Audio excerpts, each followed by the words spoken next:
Stop right there. Ava, open your bag. The voice cut through the classroom like glass against metal. Ms. Whitmore stood with one hand on her hip, eyes narrowed, pointing directly at Ava Johnson's shimmering burgundy backpack as if it were a loaded weapon. The room, moments before alive with pre-bell chatter, fell into a thick, unnatural silence. Chairs froze mid-scoot. Pens stopped moving. Heads turned.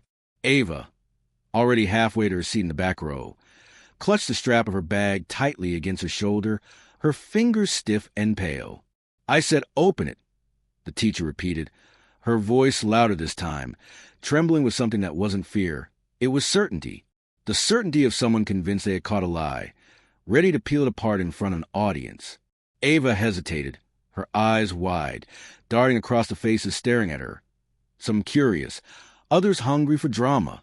I just need to get my notebook," she said softly, her voice barely audible, cracked with confusion. She tried to slide the bag off her shoulder gently, trying not to draw more attention than necessary. But Ms. Whitmore had already closed the distance between them. "You've been acting suspicious all morning, Ava. And then I see this?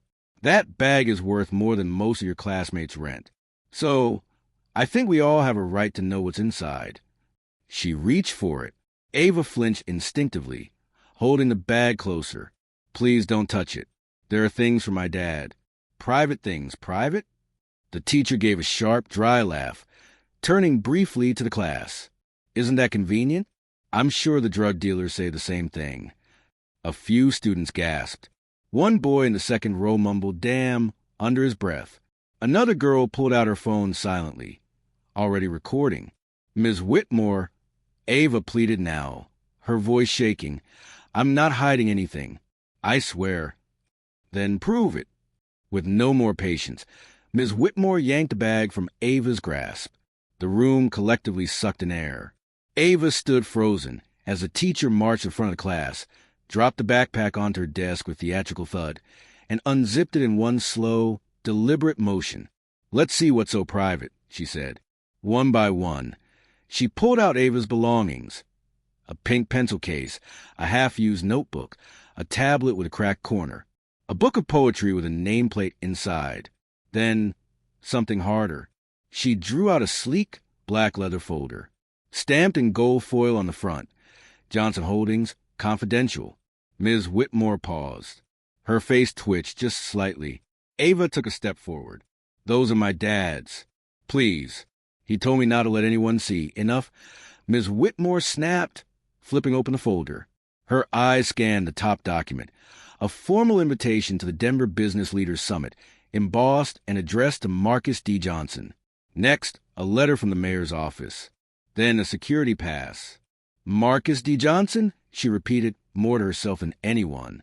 A name everyone in Denver knew. The Johnson Holdings logo was on bridges, power stations, hospital wings. Her eyes jumped back to Ava. "How do you have this?" Ava's voice was barely above a whisper.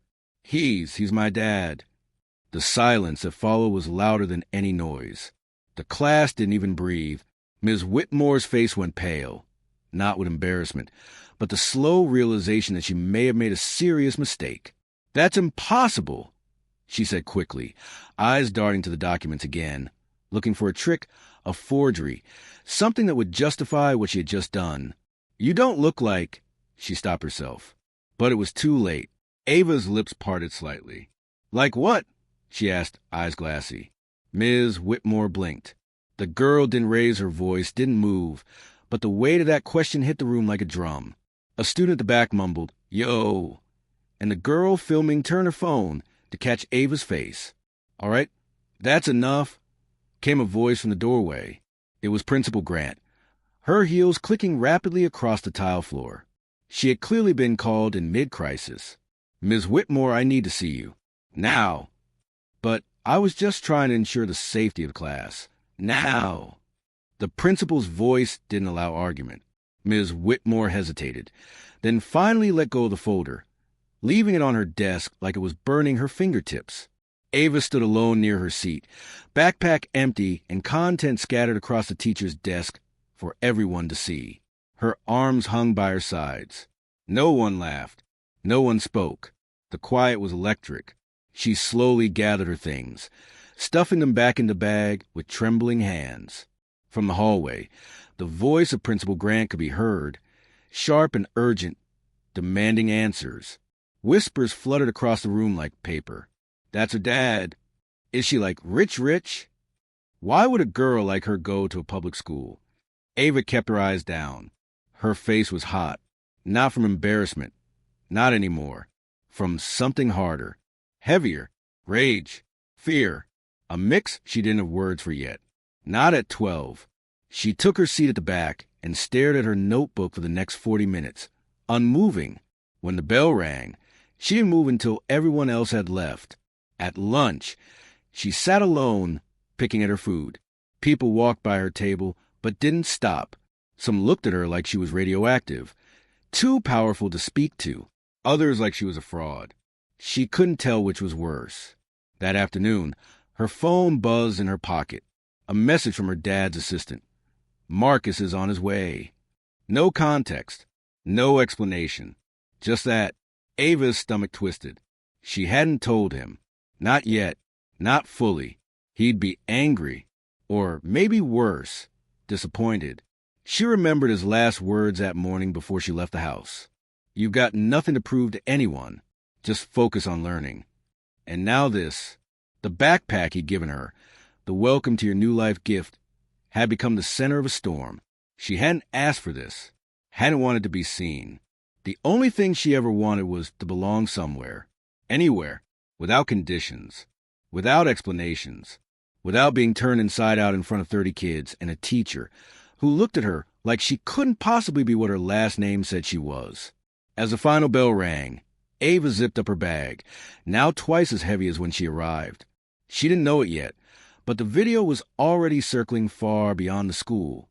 Parents, newsrooms, blogs, screenshots out of context, arguments in comment sections. Somewhere in downtown Denver, on the 42nd floor of a glass tower, a phone lit up on Marcus D. Johnson's desk. He clicked the link, watched the video, watched his daughter's face, and didn't say a word, only stood up, reached for his jacket, and told his assistant, "Clear my schedule." Something in his voice said the world had just shifted, and no one at Lincoln Ridge Middle School would ever forget what was about to happen next. The first time Ava saw herself on someone else's phone, it was during lunch the day after the incident. She had taken a bite of her turkey sandwich, trying to disappear into the beige linoleum walls of the cafeteria, when a group of 8th graders at the next table turned to screen her way and burst into laughter, not loud, but sharp, like knives behind cupped hands. They didn't say her name. They didn't have to. There she was, frozen on screen, eyes wide, lips parted, clutching her backpack like it was the only thing holding her together. The clip was 15 seconds long, edited, filtered, and set to music. When the substitute thinks you smuggling nuclear codes. The caption read. She blinked hard, turned her face to the wall, and stood up, leaving the tray half full. The whispering followed her out of the cafeteria and into the hallway, where students parted around her like she carried a disease. Some stared in awe, like she was suddenly royalty. Others glared with quiet resentment. But no one spoke to her, not even Zoe, the girl from art class who once loaned her a marker. Not even Carter, who'd shared a joke with her just 2 days earlier about the awful cafeteria nachos. It was like the world had decided she wasn't real anymore. Just content. Just a link. By 7th period, the video had been shared to a popular Denver gossip page, and Ava's name was trending in a local hashtag. Ms. Whitmore hadn't returned to school that morning. Principal Grant had called in a substitute and issued a vague statement over the intercom. The administration is aware of an incident in room 12A. It is being addressed with the utmost seriousness. Please continue your day as normal. But nothing was normal. At the front office, the phones rang nonstop. At home, Marcus Johnson's legal team had begun reviewing school policy documents, press statements, and background checks. One intern had already uncovered 3 complaints filed anonymously against Ms. Whitmore in the last 2 years, all alleging racially charged comments or behavior toward Black and Latino students. None had resulted in formal action. That ends now. Marcus had said that morning, his voice calm but cold. He didn't shout. He never needed to. He made one call to the superintendent, another to his PR strategist. Then he stepped into his bulletproof SUV and headed for Lincoln Ridge. Ava, meanwhile, sat in the nurse's office, claiming a stomachache she didn't have. The nurse, a soft-spoken woman named Ms. Helen, handed her a damp paper towel and asked gently, "Want to talk about it?" Ava shook her head. "No, ma'am." She stared at the floor. The folder with the Johnson Holdings documents was now safely back in her backpack, zipped away. She hadn't told anyone that her father still hadn't officially added her name to the company. She wasn't listed on the public bios, not in the family foundation. Her last name was Johnson, but only because her mother had insisted on it at birth. There was no wedding, no photo album, no seat at the dinner table during board meetings. Until 3 months ago, she hadn't lived with her father at all. That only changed when her mother got sick. Cancer. Quick. Unforgiving. By the time Ava came to live in Marcus's sleek penthouse with floor-to-ceiling windows and minimalist furniture, her mother had already been buried for 2 weeks. No obituary mentioned Ava's father. No reporters came asking. And Marcus hadn't said a word about her presence. Not to media, not even to the rest of his public-facing family. She was his daughter, but she was also his secret. And now that secret was viral. Somewhere between third and fourth period, Ava checked her phone in the bathroom. The messages were piling up. One from her father's assistant. "He's at the school. Do not talk to anyone until he arrives." One from a reporter. "Hi, Ava. I'm a journalist with Denver Daily. Would love to hear your side of the story. You're incredibly brave." A DM request from a beauty influencer. "Girl, where'd you get that Telfar backpack? Obsessed." Ava locked the phone. Her stomach was tight, not just from anxiety, but from the knowledge that something had shifted and it couldn't be undone. That afternoon, the school held a closed-door faculty meeting. Ava wasn't there, but she imagined the room. Principal Grant sweating under the pressure. Teachers divided.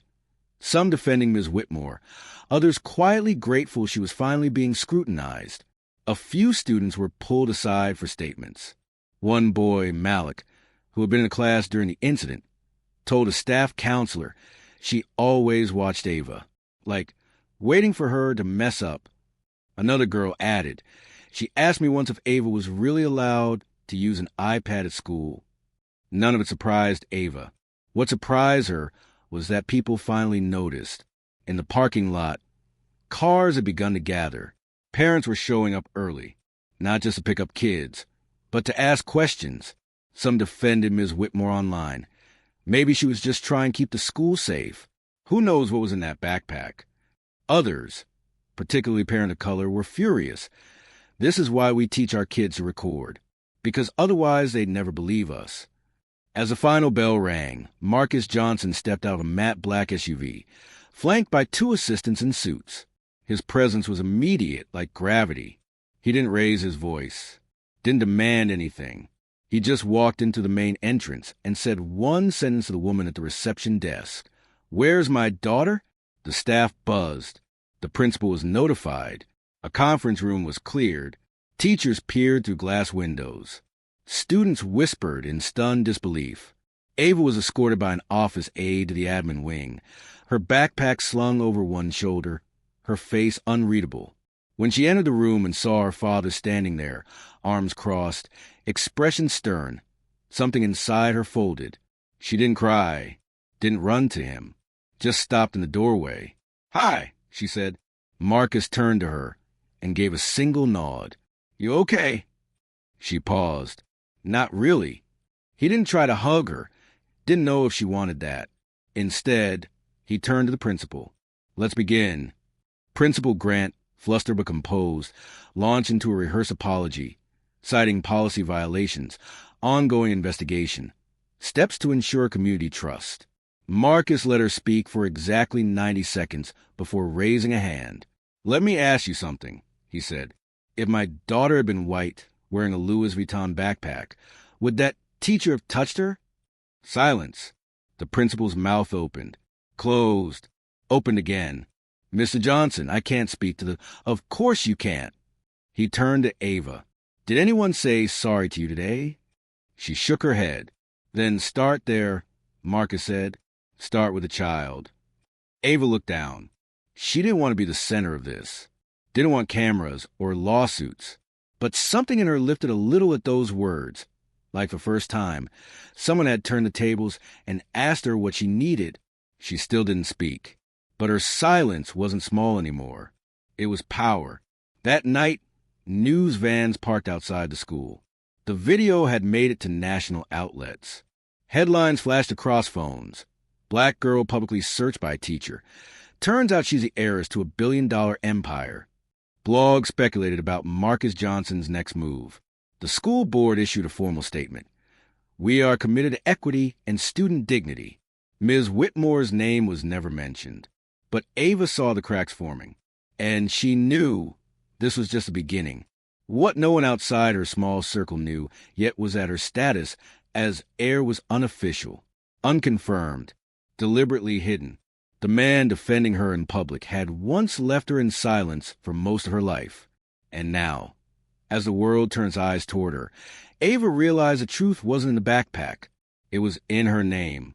And it was time someone asked what it really meant. The invitation came 2 days later in a white envelope hand-delivered to the school office, marked urgent and confidential. It wasn't from Marcus Johnson or from his legal team or from any official authority. It was from the District Board of Education, a formal request for Ava Johnson to speak at a closed meeting regarding the incident that had now dominated headlines, morning shows, and Denver dinner tables for 72 straight hours. Ava stared at the envelope as Principal Grant slid it across the desk, her expression careful, like she was passing a live wire. This isn't mandatory, she said softly, almost kindly, but it's a unique opportunity, if you'd like to be heard. Ava didn't answer. Not right away. Her thoughts were scattered, torn between that word, opportunity, and the weight that pressed against her chest every time someone looked at her like she had become a symbol. She didn't want to be a symbol. She wanted to be a girl. But that was long gone now.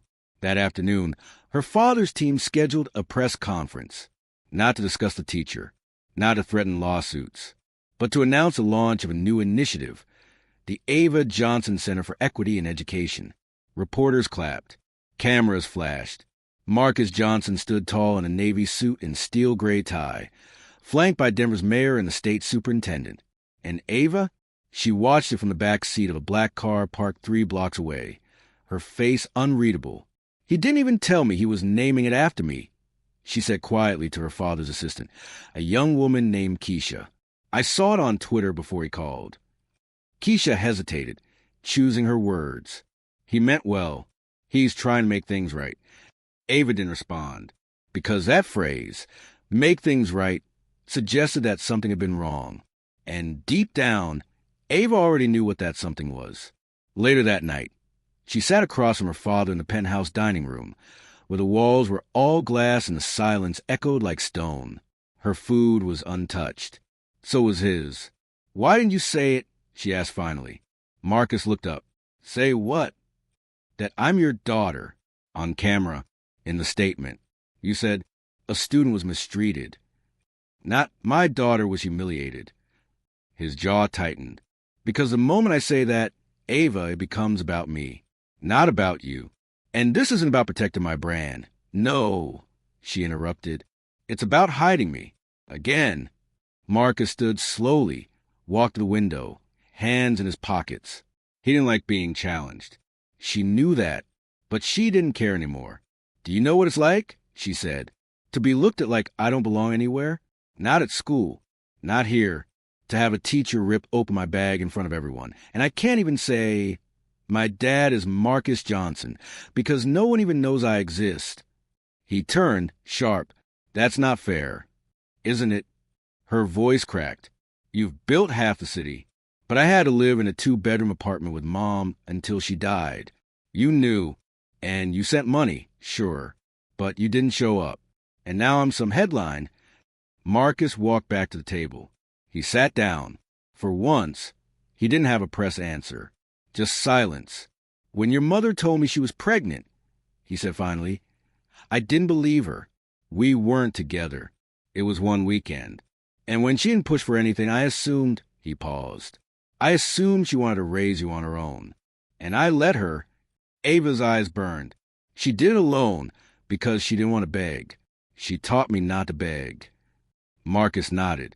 And she raised you into someone strong. But I failed. I know that now. She looked at him. Do I even have your name legally? Not yet, he admitted. But we can fix that, if you want to. Ava stood. She didn't yell. She didn't throw anything. But her voice was the clearest it had ever been. You can't fix what you hide. You can't claim me now like some trophy because your guilt is on TV. She left the room, her backpack still slung over one shoulder, the same way she'd worn it the day it was emptied in front of 30 kids and a teacher who didn't believe she belonged. The next morning, the school was in chaos again, this time not from whispers but from protest. Students had organized a walkout. Parents stood outside holding signs. Teachers watched from the windows, unsure whether to be supportive or terrified. Ava didn't participate. She sat in the library, watching from the glass wall, her hands folded on the table. She wasn't sure whether she wanted to thank them or scream. Everyone was speaking for her, but no one had asked what she wanted. Keisha arrived at lunch with a formal suit bag and a reminder. The district hearing was in 2 hours. Ava changed in the nurse's office. Straight skirt, pressed blouse, small pearl earrings. She looked like a junior executive, not a 7th grader. On the way to the boardroom, Keisha handed her a folder. Your father drafted a statement, she said. Ava didn't open it. I'll say what I need to say. The meeting room was sleek and sterile, with a long wooden table and microphones arranged in perfect lines. On one side, the district officials. On the other, the school's leadership. And at the center, Ava, alone in her chair. Ms. Johnson, the chairwoman began, we'd like to thank you for agreeing to be here. We know this has been difficult. Ava nodded once. Can I speak freely? Please. She took a breath. No tears. No hesitations. Just truth. What happened to me wasn't new. It wasn't shocking. It just got filmed. That teacher saw a black girl with something she didn't think I should have. She didn't ask questions. She didn't wait for context. She assumed I stole it, or that it wasn't mine. That's not security. That's bias. She let that sit. Then, and yes, I'm the daughter of Marcus Johnson, but that didn't protect me. Because for most of my life, I wasn't part of that world. I lived with my mom. I went to public schools. I watched people assume who I was before I could say anything. What happened that day, that wasn't about who my father is. It was about who they thought I couldn't be. There was silence. Not heavy, not tense, just full. So don't make me the face of your programs, she continued. Don't name centers after me unless you listen. Not to the noise online, but to the kids who live with this every day. The ones without famous last names. The ones still waiting to be believed. When she finished, no one clapped, but several board members looked away, blinking hard. Marcus stood in the hallway outside when she came out. He looked at her, not as a CEO, not as a strategist, but as a father. You didn't read my statement, he said. No, she replied. Yours didn't sound like me. He gave a slow nod, then reached into his coat and handed her a thin manila envelope. This is the paperwork, he said. For the name, the recognition, all of it. Ava held it in her hand. Why now? Because hiding you was never about shame, he said quietly. It was fear of what the world would do to you if they knew. But I see now the world was doing it anyway. She didn't answer, just looked at the envelope, then at him. This isn't over, she said. No, he agreed. It's just beginning. For 3 days after the hearing, Ava didn't return to school. It wasn't by choice. Marcus had pulled her out without discussion, citing media distraction and emotional recovery, but she knew the real reason. He wanted to control the narrative. It was what he always did when things got messy. While headlines softened from outrage to curiosity, reporters dug deeper, not just into the school system's failures, but into Ava's very existence. Who was she? Why had no one heard of her before? Was she really Marcus Johnson's daughter? Or was this some calculated stunt to humanize the most powerful man in Colorado? Some outlets ran old photos of her mother, grainy shots from a fundraising gala 15 years earlier, while others speculated about inheritance, motives, legitimacy. Ava watched it unfold from behind the glass walls of the penthouse, where everything was spotless and silent, as if noise itself had been banned. Marcus's team handled everything: legal statements, PR interviews, social media monitoring. They offered her media training and gently suggested she consider writing a statement for Teen Vogue or maybe starting a youth podcast. Ava said no to all of it. She didn't want to become a brand. She didn't want her face on a brochure. She just wanted to go back to being a kid, but that door had already shut. On the fourth morning, she stood at the window of her bedroom and watched the fog roll over the skyline. The city felt close and far at the same time.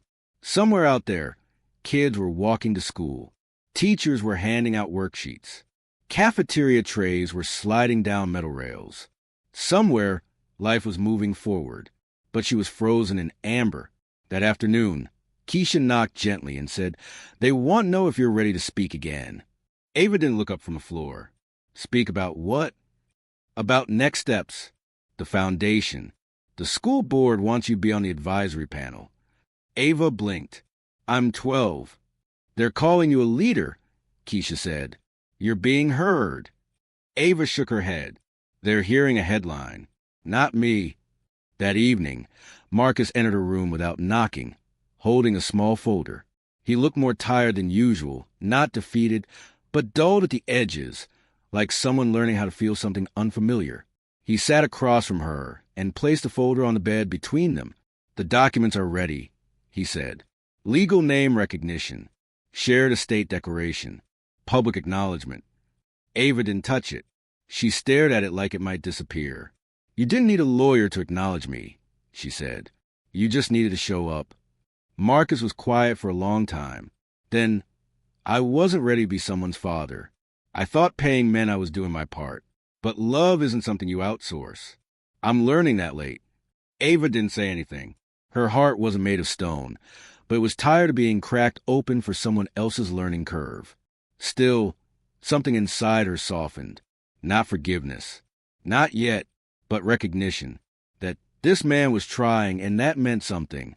The next day, she returned to school. No announcement. No fanfare.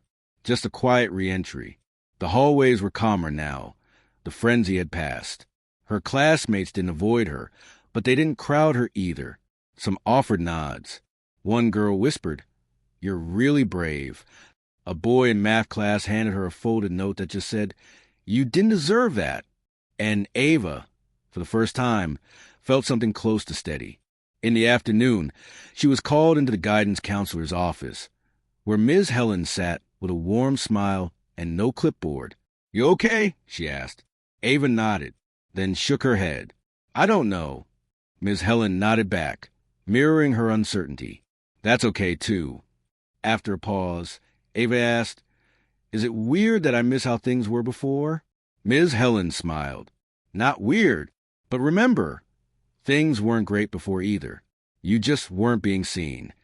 Ava thought about that the rest of the day, about what it meant to be invisible and then suddenly too visible, to be ignored until you were useful. That evening, as she unpacked her bag at home, she found the folder from Marcus still on her desk. She opened it.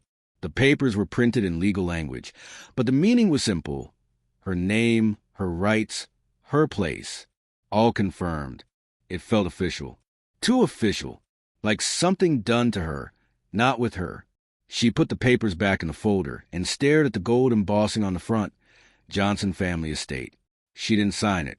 Not yet. She needed to know what she was signing into. That weekend, the school board held a public forum. Parents, teachers, students, all invited. The auditorium was packed. On stage, Principal Grant spoke first, then members of the board, all emphasizing the importance of equity, training, and the lessons learned from the Ava Johnson incident. No one called it what it really was: racism. A soft kind of racism, systemic and polite, but no less sharp. Ava sat in the front row, flanked by Keisha and a quiet legal advisor, and listened. And when the microphone was offered to the floor, she stood. She didn't speak from a script. Her voice wasn't loud, but it was unshakable. What happened to me wasn't just about me. It was about how the system sees kids like me. How it looks at our skin, our names, our backpacks, and makes decisions before we speak. She paused. You can build all the centers and write all the training manuals you want. But until you look at why that teacher felt so confident that I was lying, nothing really changes. Some people nodded. Others shifted uncomfortably. Ava kept going. My dad is powerful. That gave me a spotlight. But what about the kids who don't have a dad like mine? What about the ones who get searched, suspended, expelled, and no one records it? No one writes an article. She finished with one sentence that echoed in the room long after she stepped back on the mic. If you want to protect the kids who come from money, you're not protecting students. You're protecting your reputation. That night, when they got home, Marcus looked at her differently, not as someone who needed guarding, but as someone who had her own armor now. She still hadn't signed the papers. And when he asked her why, she said, because I need to decide who I want to be first. He nodded. For once, no argument, no pressure, just a father learning to wait. And Ava, for the first time, felt something shift, not around her, but inside her, a slow, quiet power taking root, not because of his name, but because of her voice. The morning Ava finally signed the papers, the sky was quiet. No fog, no noise, just soft light pushing through the tall windows of the penthouse, illuminating everything in that pale, honest way that made it impossible to hide. She didn't make a big deal out of it. Didn't call her father into the room, or take a picture, or post anything online. She simply picked up the pen, held it for a moment between her fingers like it was heavier than it looked, and wrote her name in careful, deliberate letters. Not because she was finally accepting the world Marcus had built, but because she was deciding on her terms to enter it. The papers were formality now. The real change had already happened, deep in places that no legal document could touch. Over the following weeks, the city began to settle. The story stopped trending. The interviews slowed. Other headlines replaced hers. But something had shifted, not just in Ava, but in the school, in the district, in the way people paid attention. At Lincoln Ridge Middle School, mandatory equity training was implemented for all staff. A new diversity officer was hired. Students were given space to speak, not only when something went wrong, but to build something better. Ava didn't ask for credit. She didn't need her name on the program or a plaque on the wall. But when she walked through the halls now, heads didn't turn away. They nodded. They saw her. One day, Ms. Helen pulled her aside and said, "You know, we had more kids come into my office in the last month than all of last semester. It's like they finally believe they'll be listened to." Ava smiled. It wasn't pride she felt, not exactly. It was relief. Like she had made just enough noise to open a door, and others were walking through it now. Her relationship with Marcus changed. Too, not into a fairy tale, not into something perfect, but into something real. He stopped sending assistants to speak for him. He started listening more, talking less. He even let Ava teach him how to make her mom's peach cobbler recipe, though he burned the first batch. He wasn't trying to be the perfect father anymore. He was just trying. And Ava, day by day, let herself believe that maybe it was okay to need someone, as long as they showed up. One afternoon, a month after everything, Ava stood in front of the mirror in her room, holding the burgundy Telfar backpack in her hands. It had become more than a bag. It was a witness, a battlefield, a symbol, and now, maybe just a backpack again. She set it down gently on her chair and stared at her reflection. Her curls framed her face. Her eyes looked steady. For the first time in a long time, she didn't feel like she was pretending to be someone. She just felt like Ava. That evening, as the city lights blinked to life across Denver and the wind pushed softly against the glass walls of the tower, Ava sat on her balcony and wrote something in her notebook. Not for school, not for a headline, just for herself. One sentence. I was never invisible. They just weren't ready to see me. And with that, she closed the notebook, leaned back in her chair, and let the quiet settle around her like a friend. Thank you for listening all the way through. Stories like this only matter because someone stays to hear them.